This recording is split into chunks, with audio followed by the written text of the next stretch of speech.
jamono bu ko fekkee war caa demoon baax jamono looy sa gannaaw la. Transfert d'argent bii di Kpay transfert d'argent par code paiement marchand par QR code wala code marchand achat de crédit paiement de facture Woyofal Rapido Senelec TNT Aquatech te it Kpay mën na rechargement à carte bancaire rechargement à partir d'autres calpés demande de paiement de facture de crédit ak yeneeni service moo leen di may seen émission xew-xewu jamono. jaaxle jeex na saa yu nawet amee ñépp daan jaaxle nga gis toiture yi di senn ñu ciy dénk ay paan ñii di ci dékk ay siwo mu naan toq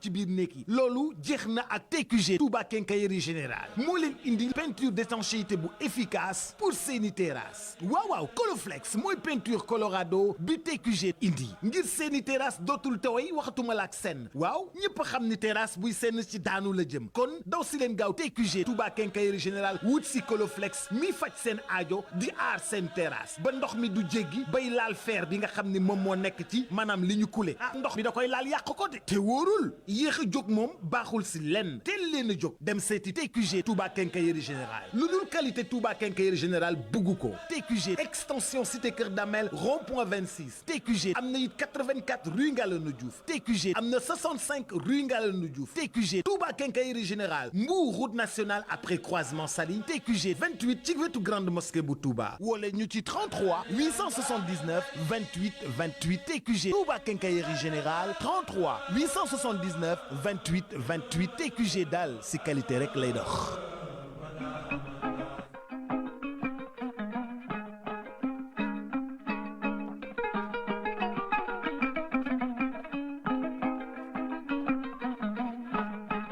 jamono bu ko fekkee war caa demoon baax jamono looy sa gannaaw la.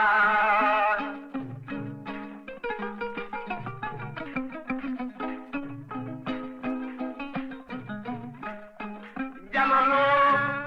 ku ko fekkee war caa demoon baax jamono looy sa gannaaw la.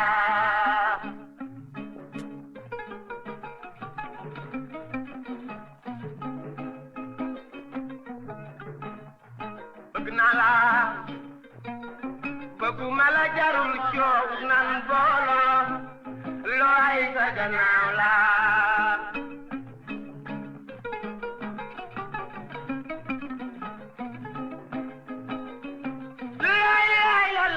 bëgg naa la bëgguma la jarul coow nan booloo looy sa gannaaw la.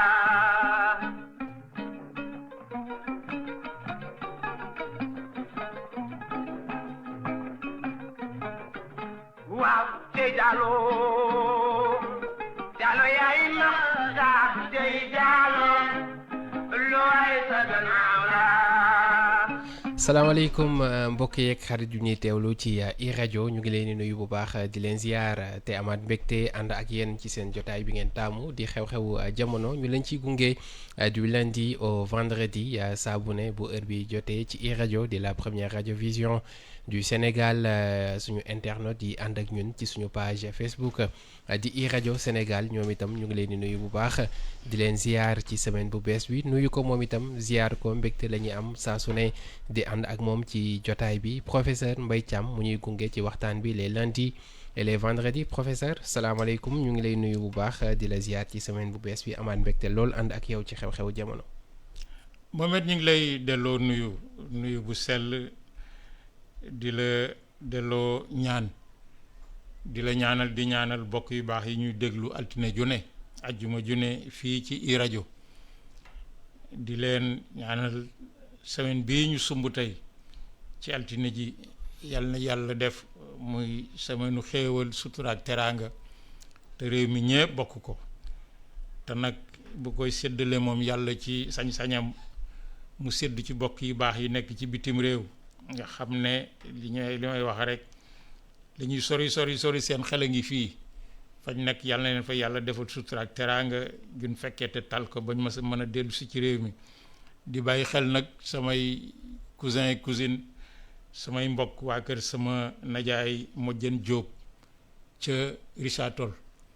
Modiane Diop Mohamed moo doon secrétaire particulier bu Bourba Jolof Bouna Ndiaye. Bouna Albouri. En 1976 bi ma moom professeur et maître professeur Mbaye Guèye yal na yàlla seral ay yaxam poussé à faire un mémoire sur Bouna Ndiaye damaa dem seeti sama nijaay Mansour Bouna yal na yàlla seral ay yaxam mu ne ma ñun de moo ñu jur mais xam naa ku ñu ko gën a xam daal di may booleeg chauffeur mu yóbbu ma Richard Toll sama nijaay Modiane dalal ma téye ma fa ay fan wax ma loo xam ne doo ko fekk ci ay archives doo ko fekk fenn. ba mu fa jógee laa dem seeti sama maam sa kokki gisee ca Linguère ñoom ñaar ñoo mooy wax fi ma war a jaar ma door a dem nag ci archive yeeg téere yeeg yooyu ba bërki démb doomam bu jigéen loru daf ñoo woo di rafetlu li liggéey bi ñuy def fii man ak yow moo tax ma ne kon kii di nuyu nag di jaare seen taaw seen mag Buuna ki mu tudde woon sama Buuna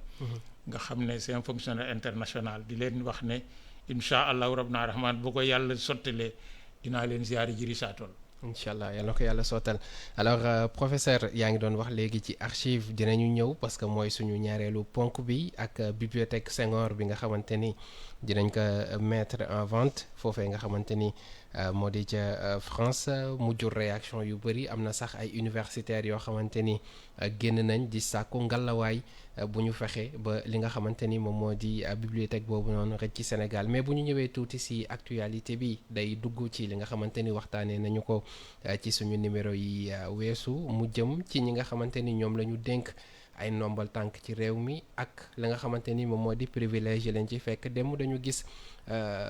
ki nga xamante ni moom moo di Adji Mbergane Kanouté di député di ñaawlu benn ministre boo xamante ni bëggoon na voyager ak passeport diplomatique am ci ay jafe-jafe moom sax ne dund na ko mais delloo nañ ko parce que moom parlementaire la mu jur réaction yu bëree bëri ban jàngat d'abord ci situation boobu. waaw Mohamed lii bees ci réew mii de tey muy gouvernement bu bees ñu tudde ñoom seen bopp gouvernement de rupture. bokk na ci rupture yi ñu wañ a jublu l'histoire du passeport sénégalais. l'histoire du passeport sénégalais. lan moo tax. parce que réew mi ñetti variété passeport moo fi nekk day am passeport ordinaire boo xam ne da ngay dem bindu ñu defal la passeport nga moom sa passeport. pendant 5 ans léegi sax ñu ngi wax ne den ko yóbbu fukki at. am na lu ñu tuddee passeport de service man bi ma nekkee directeur de l'école des bibliothécaires amoon naa ko passeport de service ndax passeport de service boo ko amee mooy gën a gaawal am visa ci yenn réew yi wala réew yu bari laajul visa. da ngay wàcc ak moom rek ñu vérifier dal lay bàyyi nga dem ndax dañuy wane ne kilifa nga ci réew mu nga jógee di liggéey waroon na ñëw fii soo fa nekkoon di wut visa war na mën a tax doo ñëw. am passeport diplomatique. passeport diplomatique mooy bi nga xam ne moom la ñuy jox d'abord ni ko turu tuddee les diplomates. ñi nga xam ne ñooy liggéey ministère des affaires étrangères nga xam ne dañuy am presque c'est pas la même chose une espèce de statut international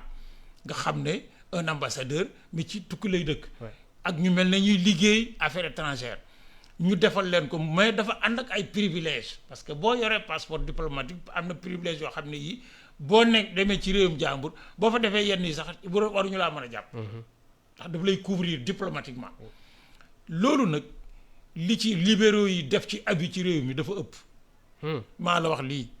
man damaa yàgg tukki naa ba tey wàcc aéroport yore passeport ordinaire wala passeport de service génn bàyyi ci rang bi ku yore passeport diplomatique alkaati yi di ko lijjanti. parce que dañ koo joxe ba nga xam ne. mais kenn xamatul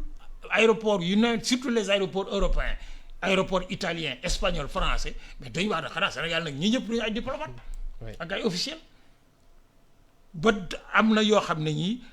man xamoon naa à l'époque ñu am passeport diplomatique dootuñu voyager ak moom dañuy voyager ak passeport de service wala yaa sa passeport ordinaire parce que moo gën a yomb liñ ci jox ci sëriñ si kenn xamul lu mu toll kuy sëriñ lu jox na la passeport liñ ci jox ci ay artistes liñ ci jox ci ay ba nga xam ne bii tu as l'impression en débarquant dans certains pays mais que policiers yi nekk fii dañu def ne moitié avion bi ñëpp ay diplomates lañ. loolu nag dafa indi ay abus parce que man gis naa waxuma dégg naa de. oui gis naa à Marseille ab jaaykat moodu boo xam ne day gàddu saagam di nekk ci mbedd mi di jaay passeport diplomatique la yor or yooyu dafay karaxal taarum réew parce que dañuy dem ba boo ne ki ci am droit nga xam ne mooy liggéeyam bu ne cëpp cim réew ànd ak ku ci amul droit dañ leen di boole genn buum et c'est pas normal. day wàññi valeur day wàññi valeur am. dafay wàññi valeur am. ba pare mais dafay tax ñuy soupçonner Sénégal ci boppam mais de trafic en tout genre parce que passeport diplomatique boo ko yoree. mais yenn trafic yi dafa lay yomb nag parce que kundu surveiller yenn surveillance yi mais or loolu dañ cee war a jóg man dama jàpp ne les membres du gouvernement de notre pays mais dana war a am passeport diplomatique. est-ce que seen njaboot da ko war a am man d'accorduma ci seen njaboot waru ko am. mooy sama point de vue personnel. ki nga xam ne ambassadeur la génn ñu affecté ko ak njabootam dañoo war a am passeport diplomatique parce que moom moo leen couvrir. ñuy dem ak dikk mais l'Assemblée nationale mais c'est les libéraux qui ont donné le passeport diplomatique à tous les députés c'est inadmissible. sama baat ca kaw. Assemblée nationale c'est inadmissible. Mohamed les membres du bureau de l'Assemblée nationale ils ont rang de ministre. war nañ mën a am passeport diplomatique yeneen député yi pourquoi du leen jox passeport de service tout simplement wala passeport nu mu teeti kii ordinaire c'est les députés boo yoree kii autorisation kii nu mu teeti ordre de mission député mais foo mënti dem nu mu teeti kii mais distribuer le passeport diplomatique à tous les députés c'est pas une revendication juste parce que bu boobaa ñu jox ko waa HCCT jox ko waa conseil économique social et environnemental jox ko ba nga xam ne tu as l'impression que léegi passeport diplomatique yi moo ëpp passeport ordinaire yi baaxul ci karan mu réew mi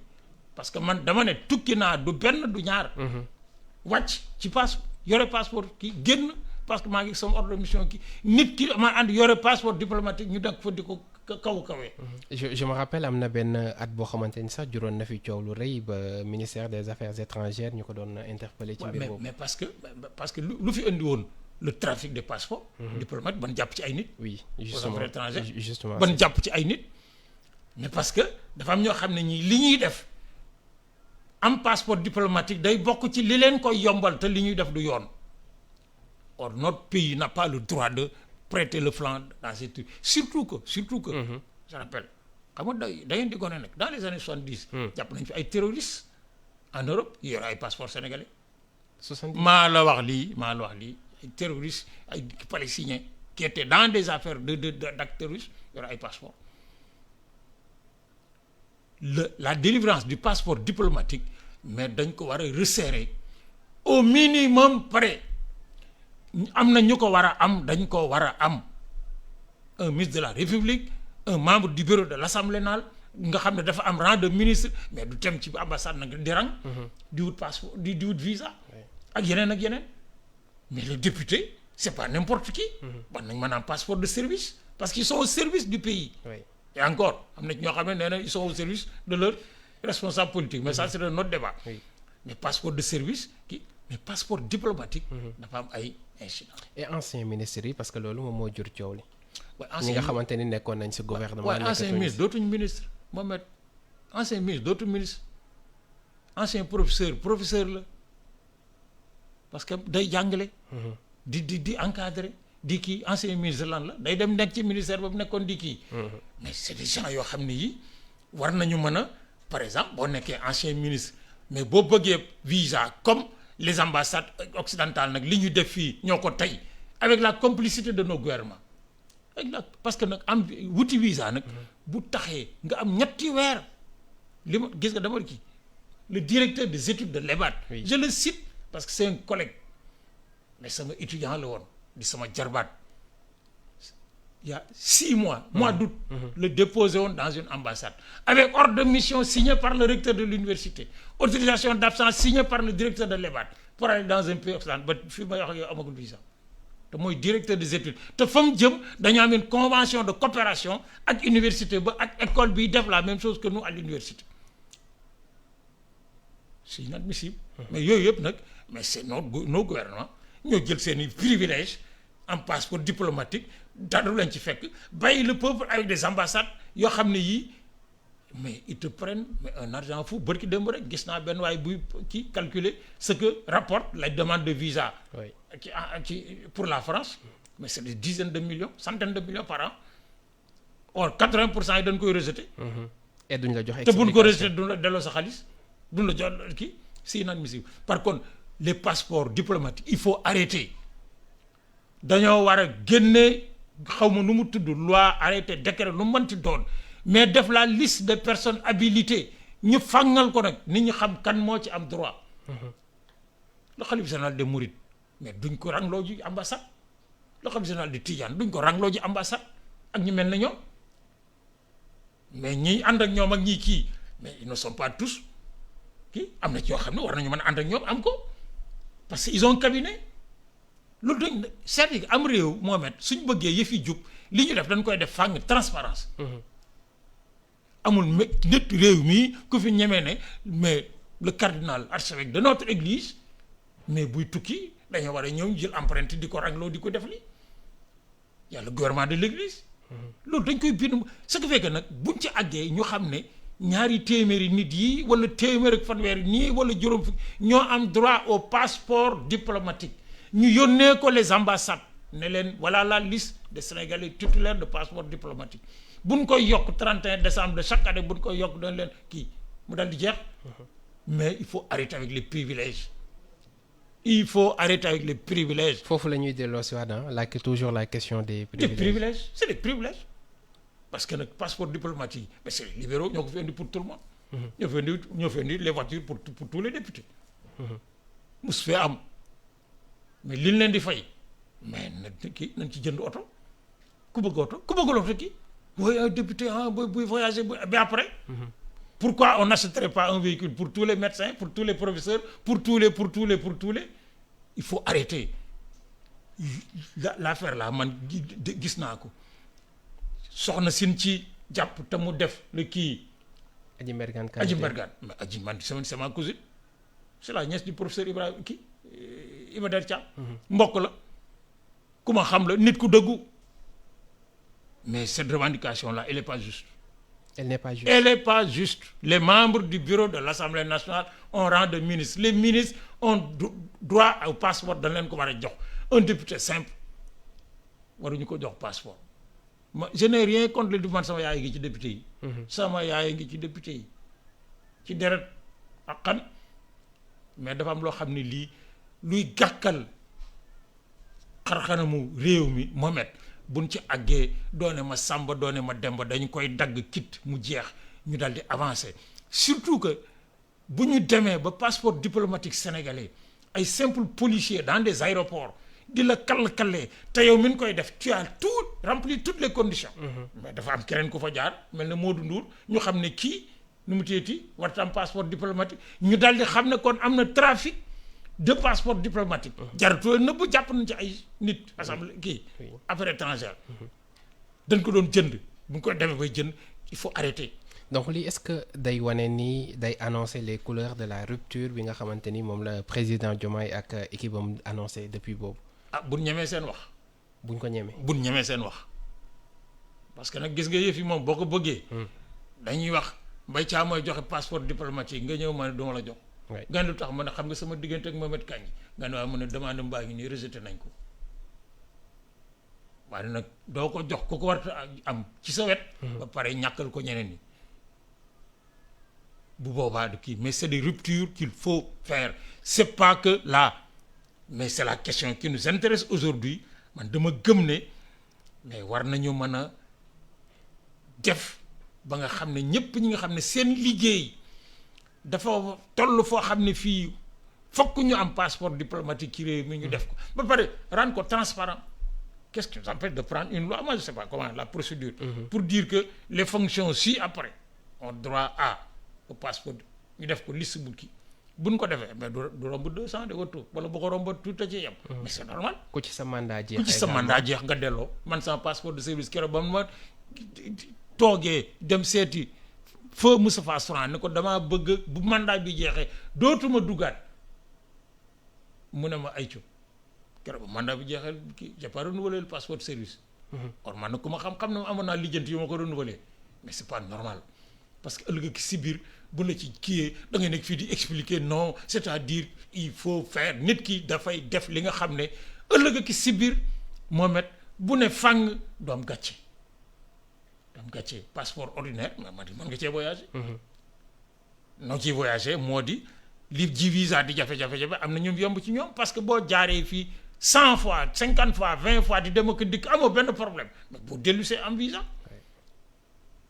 am na ñoo xam ne ñi amuñu visa parce que c'est les conditions d'obtention du visa dans notre pays la ambassade yi rek loolu mais loolu c'est une affaire d'État. ça aussi c'est une question. c'est le gouvernement du Sénégal mooy wax kii yéen a fi ñëw ñun le voyager est un droit. oui c'est un droit. mais nag ça ne veut pas dire ku bëgg a dem rek dem de parce que nag réew moo xam ne boo ne fa salaamaaleykum maaleykum salaam boo feebaree dañ lay faj ba pare door a seet ndax waroon na laa fajam déet mais buñ la wartoon a faj dañ koy def ci seen colonne débit. or yooyu parce que nag voyager est un droit international c'est un droit de l'homme. mu ngi si déclaration. mais dem fu la neex nag ak nu mu la neexee c'est pas un droit parce que nag soo demee en Europe nga xam ne c'est un droit. dans les pays de l'Union européenne boo duggee avion ci pays européen wàcc ci pays européen doo jaar contrôle de police day wàcc rek ci xëcc sa wari dem sa yoon parce qu'on a supprimé les frontières ñun ñiy wax nii ne UEMOA ak nangam man boo wàccee ba mu ko gi da ngay jox sa passeport ñu dóor ci tampon da ngay jox sa passeport alors que soo jógee Paris wàcc Berlin da ngay wàcc doo gis alkaati yi génn aéroport bi c'est ci ñun la il faut qu'on arrête de croire que à partir de certaines fonction de certaines professions il y a des privilèges. C'est les privilèges qu'il faut éradiquer Mohamed maanaam lépp lu nit ki am droit dañ ko war a jox ba mu jeex takk mais fa droit ba yem nag ñoo xam ne fii la yem bu ñëwee ñu ne déet sa waay fii la yem waaye defal ma ko rek defal nañ ko diw ñu ne diw moom waruñu ko woon defal kon nangu nañ ko wala defaruñ ko or le débat sur les passeports c'est simple il y a 3 catégories passeport simple boo xëyoon dem fii fay léegi bu bara kii ñu dellu 20 000 francs ngay jënd timbre dem ñu defal la sa passeport boo bëggee tukki dem passeport de service mais pour nécessité de service comme on dit maanaam man daanaa jógee tukki vendredi mais samedi ma jot kii ne war naa dellu soit talaata wala àllarba au point que yu mel noonu dañ la daan kii les ambassades comme dañ la def passeport kii visa longue durée léeg-léeg ñu defal juróomi at léeg-léeg ñu def ñaari at léeg-léeg ñu def kii nga di ko parce que xam na ne yow da ngay dem rek mais nag le trafic qu'il y a dans les passeports diplomatiques c'est un secret de polichinelle. Polichinelle am na ñu ciy wut alal am na ñu ciy wut daraja am na ñoo xam ne moom la ñuy jore nekk ci àll bi j'ai vu waxuma dégg naa de. J'ai vu des documents de la police française qui parlent de marchands ambulants arrêtés à Paris avec des passeports diplomatiques. xam nga loolu nag après qu'est-ce que vaut le passeport diplomatique pour ces policiers sénégalais le passeport diplomatique sénégalais pour ces policiers rien du tout il faut qu'on arrête je pense que am réew am na nu muy doxee ci kaw dañoo jiital politique teg ci leneen bu ñu demee nag ba yaakaar na dañoo war a jubbanti gi day commencer ci ñi ci kaw nag seen doom yeeg seen jabar yeeg seen xarit yeeg seen kii yi bu ñu yoree ñoom ñëpp ay passeport diplomatique tout le monde va le réclamer. Mame Mbaye Thiam je n'en réclamerai jamais toll woon naa foo xam ne mënoon naa lijjanti passeport diplomatique comme tout le monde mais duma ko def parce que Mohamed as gor day yem ci li mu moom. c'est important. yem ci li nga moom boo ca yemee kenn du la yedd bu la kenn du yedd ku la joxoñ nga joxoñ ko.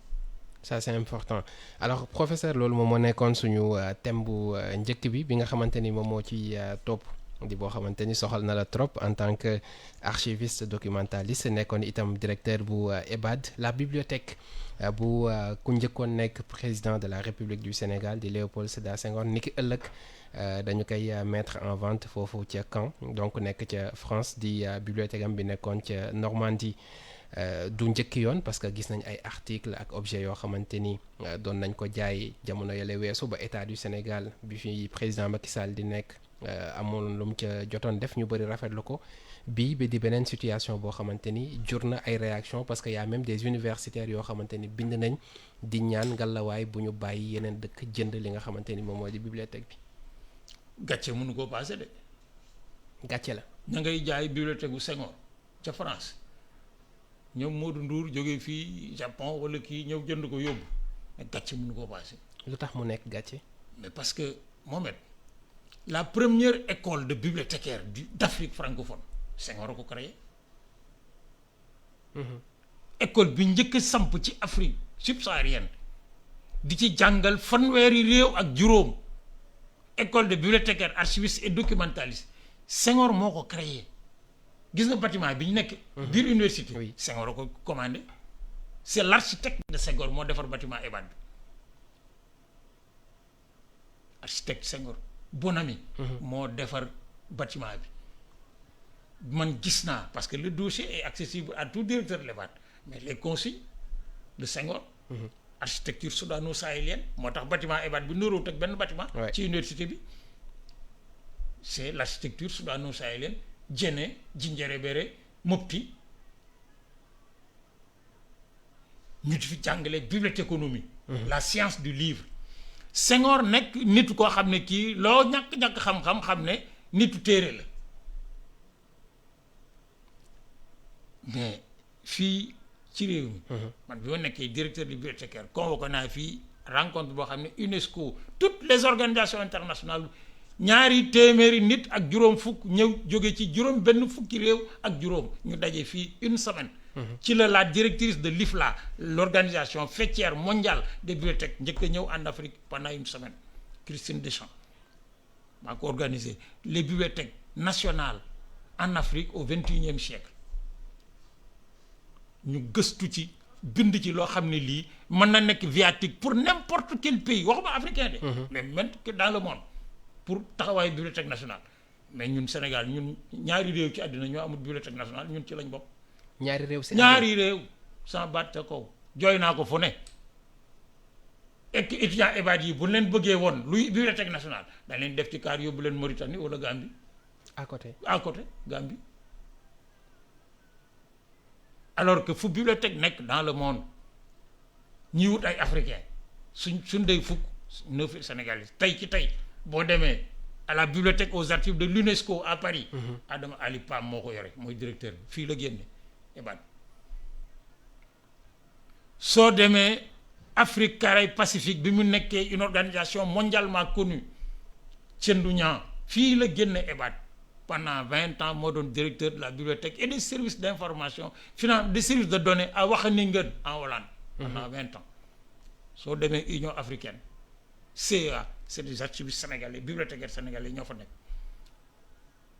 ñun nag ñoo dàq digle nag sangu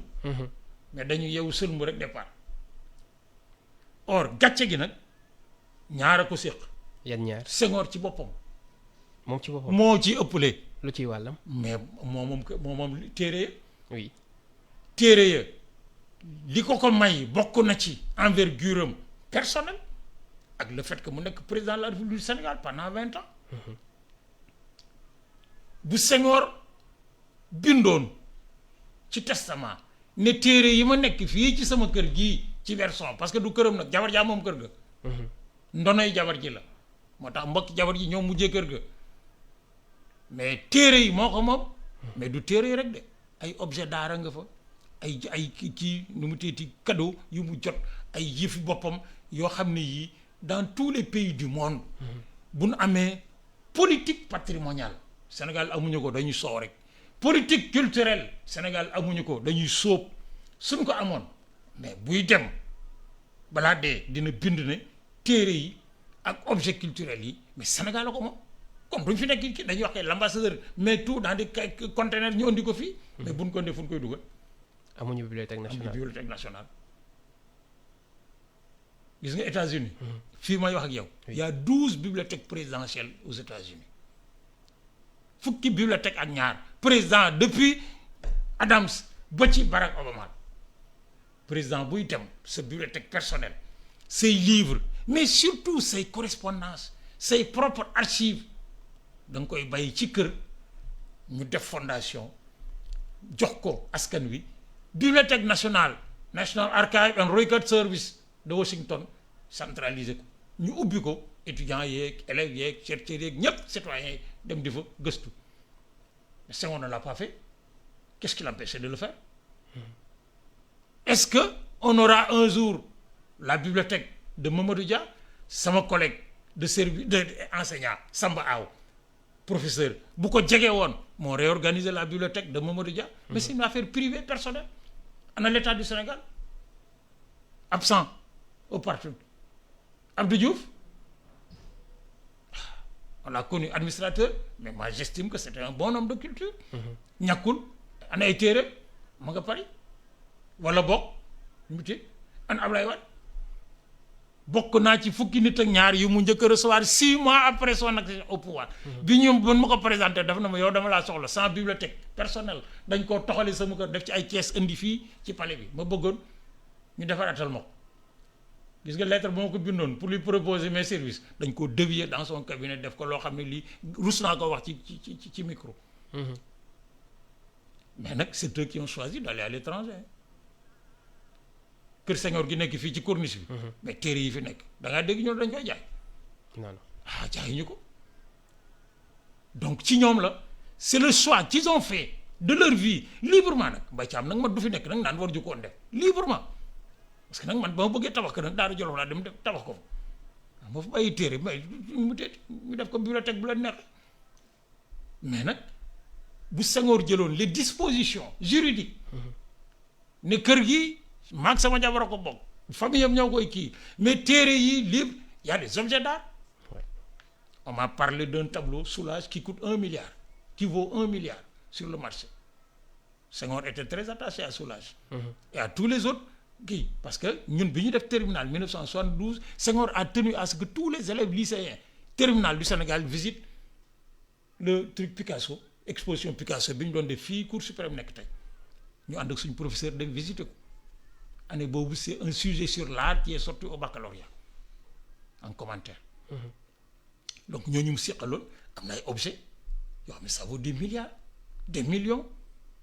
mais quelle est notre politique patrimoine qui nous permet aujourd'hui ça fait 20 ans qu'on essaie de faire du musée de la maison de Bouna Ndiaye à Yang Yang un musée on n'y arrive pas parce que sama maam Ndiaye Mansour Bouna ca nekkoon di kàll-kale ak alalam après doom ci Xalifa nekk ci kàll-kale Mbaye ci am jàpp fii ñu kii fii personne mu tëdd bu discours jotee nag nga bindal leen discours bu ñu ñëw liiral la ko nag di kii il faut arrêter avec ça. La deuxième chose moo di maintenant que ñoom leur responsabilité est située mais la responsabilité de notre pays. suñ dëkk lan moo ci responsable. Le gouvernement de la République du Sénégal dafa war a def lépp lu mu war a mën a def pour jot ci. bu suba bi waaw maa la wax lii l'ambassadeur du Sénégal la ñu war a lancer nu mu tëdd na ko demal waaw bu ñu ne 1 nga ne 2 bu ñu ne 2 nga ne 3 ba baa ñu ciy jot surtout que. Les textes internationalement reconnus sur le patrimoine de 1954. Voté en Hollande pour la protection du patrimoine culturel dafa may ne am réew bu ñuy jaay archive wala lu ko nuroo yu la concerné boo bëggee jënd yow réew mi yaay am priorité acheté ba baa ngay mën a ñàkk jënd ñu door jaay keneen. gën a jege gën a yey man bind naa ci nu mu teeti dans un colloque international à Montréal yow mi bokk yow mi intéressé. Dans les 200 pays qui font le Conseil international des archives et l'internationale fédération des bibliothécaires dañuy wax comme Sénégal documents yi ñoom la intéressé bu mel ni réew enchérir ba Sénégal xëy na mënatuma ngeen door a enchérir mais lu ñu ko jënd jar na ko parce que nag c'est notre patrimoine on n'a pas le droit nag de dire Senghor si moo ko ok man mon avis est que c'est Senghor c'est Abdou Diouf c'est Abdoulaye Wade c'est eux leur patrimoine culturel bu ñu ko bëggee may Sénégal c'est pas compliqué. C'est pas compliqué bu ñu ko deful nag mais Sénégal dafa war a parce que li nga moom mais doo xaar ba keneen jël ko mais Mohamed le jour où ma dégg ne une université américaine. ma ngay négocier avec la famille les enfants de Sembène Ousmane. pour jënd les archives et la bibliothèque de Sembène. c'est Indiana University. La directrice des archives nationales maintenant maa ko woo ne ko avertir le gouvernement ne leen buñ ko kenn jënd nañ ko jënd ñun parce que la bibliothèque de Sembène le plus grand cinéaste africain parmi les plus grands mais Sénégal la war a nekk mais buñ ko jëndee yóbbu ko Indiana yow boo ko soxlaa da ngay paas dem Indiana. américain yi nag léeg-léeg nga bëgg seet ñu ne la dugalal $5 door a ubbi de nga dugal $5 une heure après mu fay ñu ne la dugalaatal. On n'a pas ce droit et c'est valable pour tout le monde. Il y a sama najaay Amadou Mahtar Mbow, sa bibliothèque personnelle est plus grande que la bibliothèque de la plupart des universités du Sénégal. Fukki étudiant ak ñaar laa fa yóbbu mu di leen fay ci alalam fukki weer ak ñaar pour ñu defar ko te pare wuñu mais bibliothèque baa ngi fi. Il en a fait don à l'université bi ñu ko tuddee. C'est l'une des plus belles bibliothèques au monde, des livres rares. Le professeur Iba Der Thiam mais sa këram bibliothèque la woon boo duggee ci kër gi bala ngaa toog ci fauteuil da ngay dindi livres yi teg ci suuf toog booy jóg yóbbu ci kër tegaat ko fa. On en a fait don à l'université bi ñu ko tuddee parce que ñi ngi fii di fi dund sama najaay amoon waxtaan boobu ñaari conteneur lañu yebee indi jëlee ko France indi. jëlee yi ki indi ñu di ko traité. C'est devenu un patrimoine national. Ceux qui ne l'ont pas fait et qui ont eu des responsabilités ci seen kaw mais ñooma. loolu est-ce que du indiwaat éternelle question tey suñu président yi bu ñu paree rek jël seeni bagage dem. parce que ñi fi jot a jaar waaye gàcce mënu ko passé li ñuy lay nag du lay. non dama bañ a gêner ki fi nekk c'est pas vrai. loolu la Macky Sall wax. waaw xam nga nag man kilifa rek laa ci xam. dama koy sagal mais man gëw ma loolu.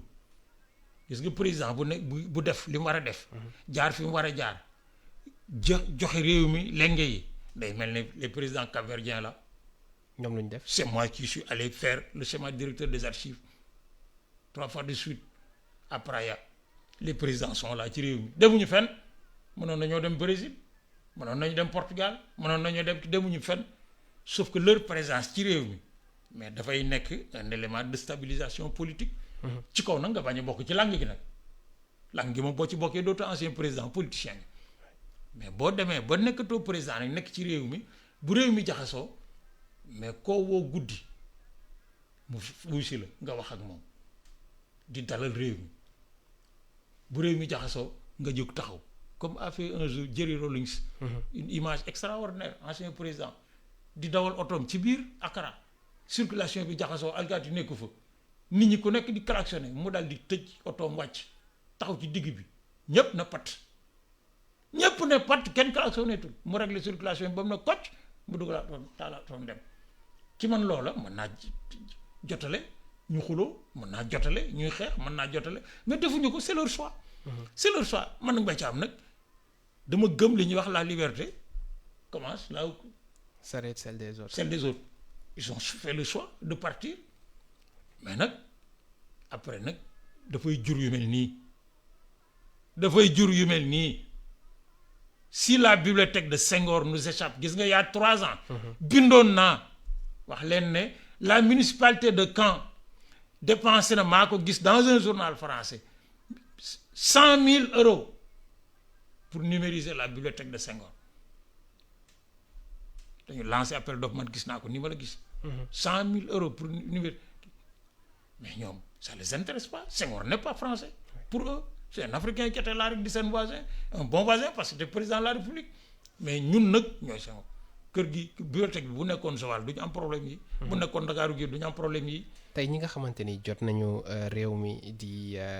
ñu bees est-ce que tey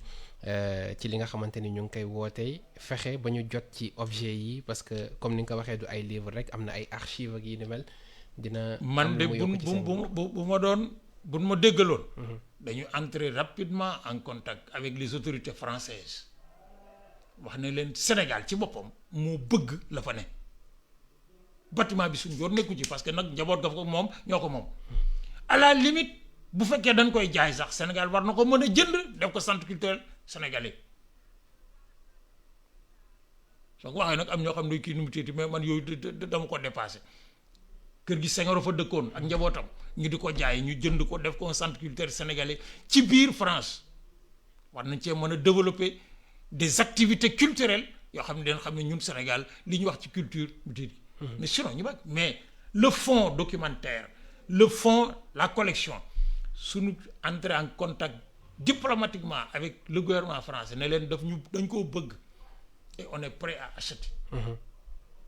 et on veut être enrichisseur principal ñu wax leen li muy jar ñu jënd ko def ko ci ay conteneur indi ko fii peut-être ça devrait pouvoir être le premier fonds de dotation de la Bibliothèque nationale parce que pour le moment on n'en a pas. On a une agence bibliographique nationale qui fait tout ce qu'elle peut parce que Archives nationales moo ko yore mais du Bibliothèque nationale. Notre pays a besoin d'une bibliothèque nationale surtout que gis nga. professeur lan mooy njëriñu bibliothèque nationale ci réew. La première fonction ci bibliothèque nationale mooy. kër la gu ñuy tabax boo xam ne dafay premier objectif mooy lépp lu ñu bind ci xam-xam ci réew mi. que doomi réew mi bind ko wala keneen bind ko dëkk feneen dañ ko war a am bu dee luñ bind bu dee luñ filmé bu dee lu ñu dajale ko quelque part di ko tasaare ci biir capitale bi bibliothèque nationale boobu day am dépendance dans toutes les régions du Sénégal dans tous les départements du Sénégal mooy coordonner le réseau d'information scientifique et technique nga xam ne les bibliothèques universitaires les bibliothèques municipales les bibliothèques scolaires les bibliothèques hospitalières toutes les formes de bibliothèques dañ koy def en réseau. J'ai calculé que entre le réseau de bibliothèques nationales et le réseau d'archives nationales il y a une niche de plus de 300 000 emplois en 5 ans. 300 000 emplois maa la wax li sans baat ca kaw bu ñu ko taxawalee sur 10 ans. dañuy taxawal mais plus de 300 000 emplois directs avec un rayonnement autour ba pare nag dafay fouetter l'esprit des enfants et des ñuy jàngale ak ñi bëgg xam-xam l'édition dafay dal di yokku bind téere tabax téere jaay téere dafay dal di yokku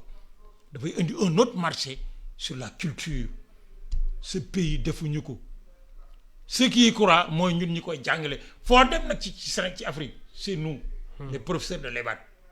du Mbaye Thiam ñun ñëpp ñoo nekk en Afrique di def ce programme pour tous les pays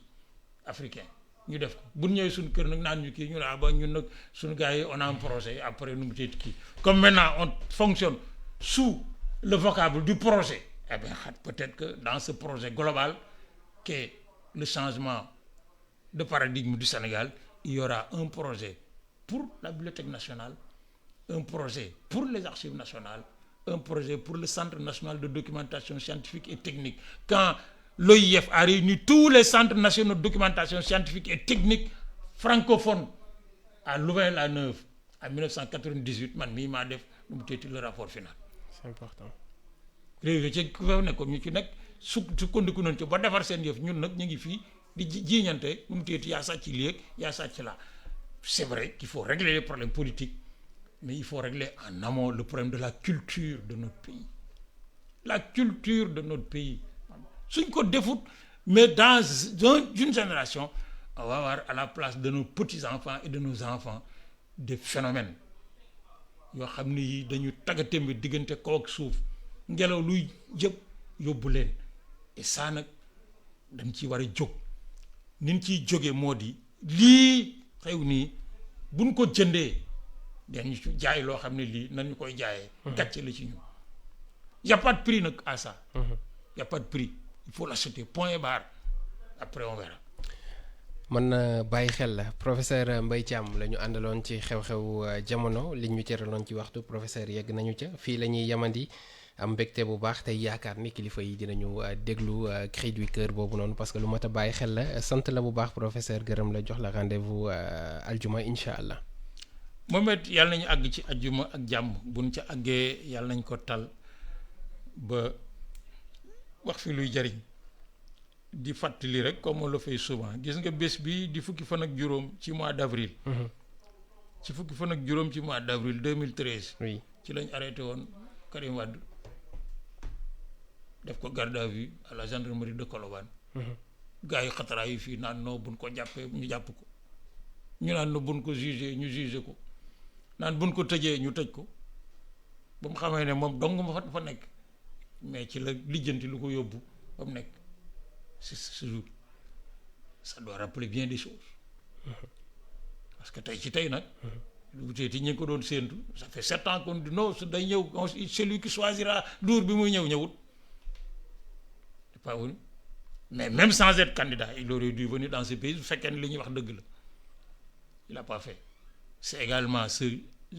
15 avril 1949 que Senghor avait organisé à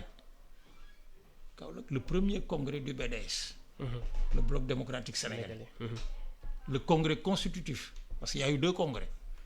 Le congrès constitutif, c'était le 15 avril 1949. Ci la génn SFIO. J'ai vu la lettre qu'il a adressée à Lamine Gueye pour justifier lu tax mu génn ba def théoriser nañ ko. Ils ont même à l'intérieur du parti créé une commission qui avait réfléchi sur la question. Mais il y a mieux, c'est que dans bi ñu taxawalee seen bureau politique du congrès, le 8e vice-président du BDS était chargé des archives et de la bibliothèque.